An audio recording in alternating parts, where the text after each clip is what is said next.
Et si le monde que tu connais n'existait plus d'ici quelques années? Et si, avant 2028, quelque chose de cosmique, de divin, de redoutable bouleversait l'humanité? Pas une guerre, pas une pandémie, pas une intelligence artificielle, mais le retour de Jésus-Christ. Ce que je vais te partager dans cette vidéo n'est pas une prédiction hasardeuse. Ce n'est pas une date que j'invente. C'est une fenêtre prophétique, basée sur la Bible, les signes du temps et l'histoire moderne. Oui, certains pensent que Jésus pourrait revenir avant 2028, et ils ont des raisons sérieuses d'y croire.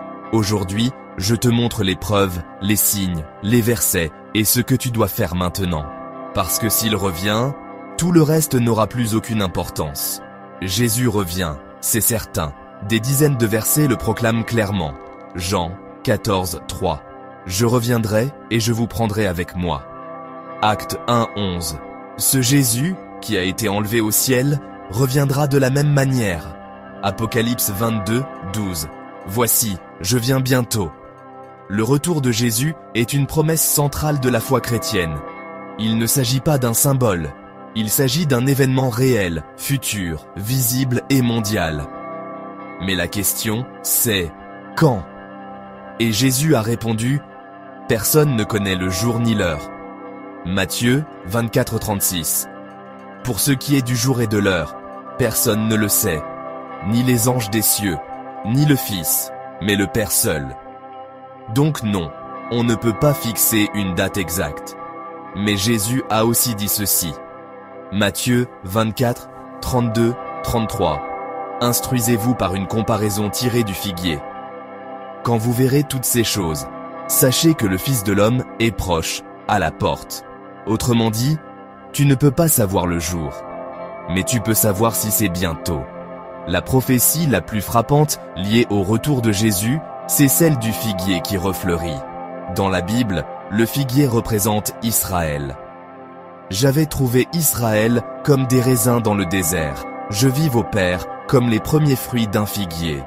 Luc 13, 6, 9. La parabole du figuier sans fruits. Pendant 2000 ans, Israël n'existait plus comme nation. Mais en 1948, un miracle politique et prophétique s'est produit. Israël est redevenu une nation indépendante. Et selon Matthieu 24, 34, Jésus dit « Cette génération ne passera point que tout cela n'arrive. » Quelle génération? Celle qui voit le figuier refleurir, Israël renaître. Les jours de nos années s'élèvent à 70 ans, et pour les plus robustes, à 80 ans. Si on prend 1948 plus 80 ans, Dars 2028. Cela signifie que, si cette interprétation est juste, le retour de Jésus pourrait avoir lieu avant 2028. Est-ce une certitude? Non. Mais est-ce une hypothèse sérieuse et bibliquement fondée? Oui. Et voici pourquoi. Jésus n'a pas seulement parlé du figuier. Il a donné une liste précise de signes. Voici les 7 principaux signes prophétiques déjà visibles aujourd'hui. 1. Israël au centre des tensions mondiales. Depuis 1948, Israël est en guerre permanente, rejeté par ses voisins, cible de l'ONU. Il est le cœur du conflit final prophétisé. 2. L'évangile prêché à toutes les nations. Cette bonne nouvelle du royaume sera prêchée dans le monde entier. Alors viendra la fin. Aujourd'hui, grâce à Internet, YouTube, les satellites et la traduction biblique, plus de 90% des peuples ont entendu parler de Jésus. 3. Catastrophes naturelles et dérèglements. Tremblements de terre, famine, sécheresse, pandémie. Il y aura des famines et des tremblements de terre en divers lieux. Le 21e siècle est marqué par des catastrophes toujours plus fréquentes et violentes. 4. Apostasie et confusion morale. Les hommes seront égoïstes, arrogants, impurs, ennemis du bien. Notre génération rejette Dieu, renverse les valeurs, glorifie le mal. Ce que Dieu appelle péché est devenu liberté. Ce que Dieu bénit est méprisé. 5. Persécution mondiale des chrétiens. Matthieu 24, 9. Vous serez haïs de toutes les nations, à cause de mon nom. Aujourd'hui, les chrétiens sont les plus persécutés dans le monde. Même en Occident, la foi chrétienne est attaquée, ridiculisée, censurée. 6. Mise en place d'un système mondial. Apocalypse 13, le gouvernement mondial, la marque, le contrôle. On voit émerger, contrôle numérique, surveillance de masse, uniformisation politique et religieuse. Un système global, hostile à la foi en Christ, se construit. 7. L'indifférence spirituelle. Matthieu 24, 37, 39. Comme au jour de Noé, ils mangeaient, buvaient et ne se doutèrent de rien. Le monde est occupé à consommer, rire, vivre, pendant que le ciel s'ouvre. Certains diront, mais ça fait 2000 ans qu'on attend. Oui, mais la Bible explique pourquoi. 2 Pierre 3, 9. Le Seigneur ne tarde pas. Il use de patience, ne voulant pas qu'aucun périsse. Il ne revient pas tard. Il revient au moment parfait.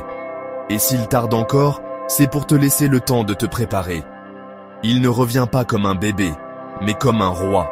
Quand il est venu la première fois, il est né dans une étable. Il est venu pour sauver. Il a tendu la main. Mais quand il reviendra, ce sera avec gloire, puissance et feu.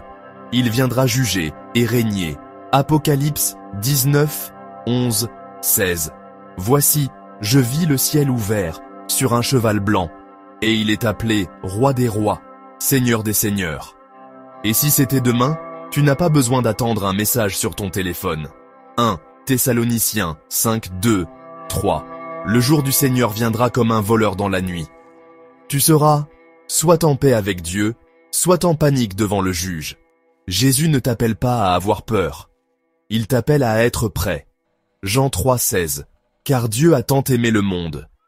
Il ne cherche pas des religieux. Il cherche ton cœur. Aujourd'hui encore tu peux te repentir, lui donner ta vie, entrer dans sa paix. Seigneur Jésus, je crois que tu reviens bientôt. Je veux être prêt. Pardonne mes péchés. Viens habiter dans mon cœur. Sois mon sauveur, mon roi, mon espérance. Je t'attends, je te choisis. Amen. Tu es tombé sur cette vidéo au bon moment. Ce n'est pas un hasard. Voici, je viens bientôt. Et la vraie question n'est pas, est-ce que Jésus revient? Mais, es-tu prêt? Abonne-toi à la chaîne Oh Jésus Lumière, active la cloche. Et surtout, partage cette vidéo. Tu pourrais réveiller quelqu'un, ou même sauver une vie éternelle.